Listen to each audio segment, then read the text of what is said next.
Halo, salam sejahtera. Kita bertemu lagi. Di minggu-minggu lalu kita sudah membahas tentang kerajaan-kerajaan Hindu tertua di Indonesia seperti Kerajaan Kutai, Kerajaan Tarumanegara. Nah, kita sudah paham dan masih diingat ya pastinya. Selanjutnya kita akan membahas tentang Kerajaan Sriwijaya sebagai kerajaan maritim dan kerajaan bercorak Buddha pertama di Indonesia. Kerajaan Sriwijaya berdiri pada abad ke-7 Masehi yang didirikan oleh Dapunta Hyang Sri Jayanasa. Kerajaan Sriwijaya merupakan salah satu kerajaan maritim yang kuat yang ada di Nusantara, tepatnya di Palembang, Pulau Sumatera, tepatnya di tepian Sungai Musi. Saking besarnya kerajaan ini, bayangkan saja dia berhasil menaklukkan Thailand, Kamboja, Semenanjung Malaya, Jawa, Sumatera, Kalimantan. Untuk melihat lebih lanjut tentang daerah kekuasaan Kerajaan Sriwijaya, kamu bisa perhatikan peta Kerajaan Sriwijaya berikut ini.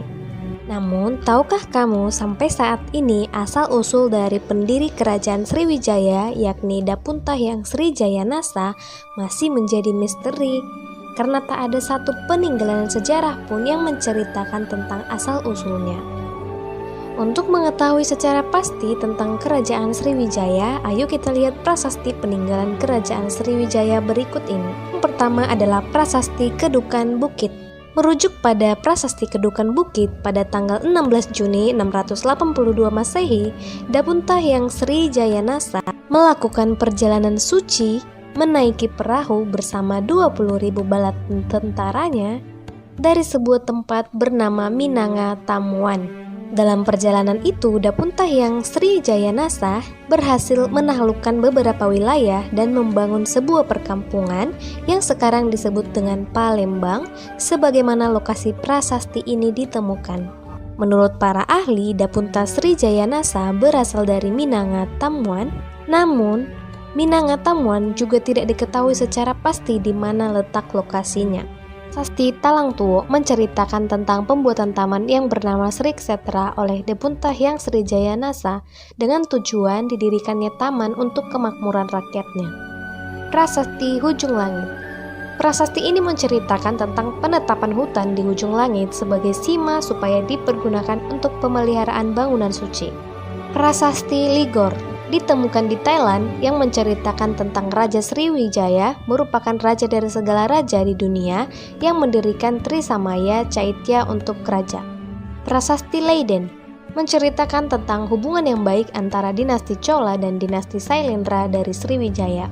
Berbeda dengan prasasti-prasasti lainnya, prasasti Kota Kapur, prasasti Telaga Biru, prasasti Karangberahi, dan prasasti Palas Pasemah menceritakan tentang kutukan yang diberikan oleh Raja Dapunta Hyang Sri Jayanasa kepada siapapun yang tidak mau turut padanya. Turut perintahnya melakukan kejahatan-kejahatan seperti pemberontakan dan lain-lain. Raja-raja yang pernah memerintah di Kerajaan Sriwijaya ada 21 raja. Raja pertama yakni Dapunta Hyang Sri Jayanasa sebagai pendiri dari Kerajaan Sriwijaya, dan Raja ke-9 yakni Balaputra Dewa sebagai pembawa Kerajaan Sriwijaya mencapai puncak keemasannya. Balaputra Dewa juga pernah membuat asrama yang ada di India. Asrama tersebut adalah untuk para pelajar, dan Balaputra Dewa membiayainya. Sistem pemerintahan Kerajaan Sriwijaya.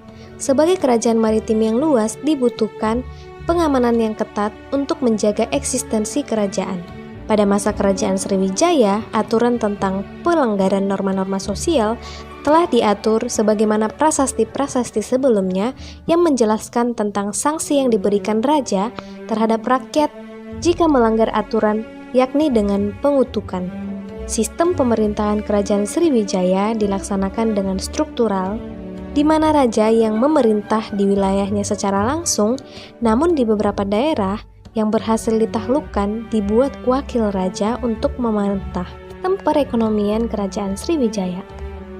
Letak Kerajaan Sriwijaya sangat strategis dilihat dari letak geografisnya, yakni berada di tengah-tengah jalur perdagangan antara India dan Tiongkok, dekat dengan Selat Malaka yang merupakan pusat perhubungan bagi daerah-daerah di Asia Tenggara.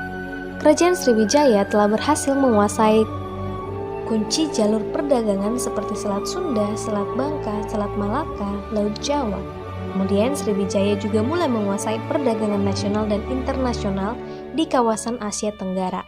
Kapal-kapal yang singgah harus membayar pajak. Kerajaan Sriwijaya juga mengekspor beras, rempah-rempah, kemenyan, emas, gading, dan kayu manis. Nah, untuk memperkuat kedudukannya, Sriwijaya membentuk armada angkatan yang kuat untuk mengawasi perairan di Nusantara di daerah kekuasaannya. Kehidupan sosial budaya Kerajaan Sriwijaya.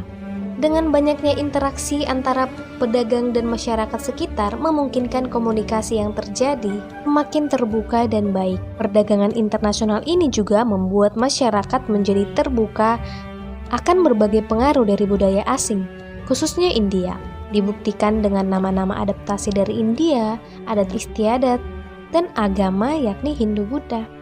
Meskipun Sriwijaya dikenal sebagai pusat agama Buddha, tidak banyak peninggalan purbakala seperti candi-candi, arca-arca sebagai tanda kebesaran Kerajaan Sriwijaya di bidang kebudayaan. Runtuhnya Kerajaan Sriwijaya. Alasan-alasan runtuhnya Kerajaan Sriwijaya yang pertama adalah Sungai Musi yang merupakan jalur transportasi dari ibu kota Kerajaan Sriwijaya mengalami pengendapan lumpur dan membuat pendangkalan sungai sehingga akses para pedagang untuk ke ibu kota terhambat dan menurun. Alasan kedua, ekonomi semakin melemah setelah peninggalan Raja Balaputra Dewa. Banyak daerah yang melepaskan diri dari Kerajaan Sriwijaya dan sangat berpengaruh pada sektor militer, sehingga hal ini dimanfaatkan oleh kerajaan lain untuk menyerang. Dimaksudnya terjadi pemberontakan dari dalam diri Kerajaan Sriwijaya. Alasan yang ketiga adalah karena diserang oleh kerajaan-kerajaan lain seperti Kerajaan Medang dari Jawa Timur, Kerajaan Cholamandala dari India, dan Kerajaan Majapahit. Dan alasan terakhir, diduga karena perkembangan agama Islam yang semakin pesat. Berkembangnya kerajaan Islam di Indonesia membuat kekuasaan Kerajaan Sriwijaya semakin kecil. Karena beberapa alasan-alasan tersebutlah, hilanglah eksistensi dari Kerajaan Sriwijaya yang nantinya akan digantikan oleh kerajaan-kerajaan yang lain. Begitulah cerita singkat mengenai Kerajaan Sriwijaya. Di kemudian hari, persiapkan dirimu untuk mempelajari tentang Kerajaan Majapahit dan Kerajaan Singasari.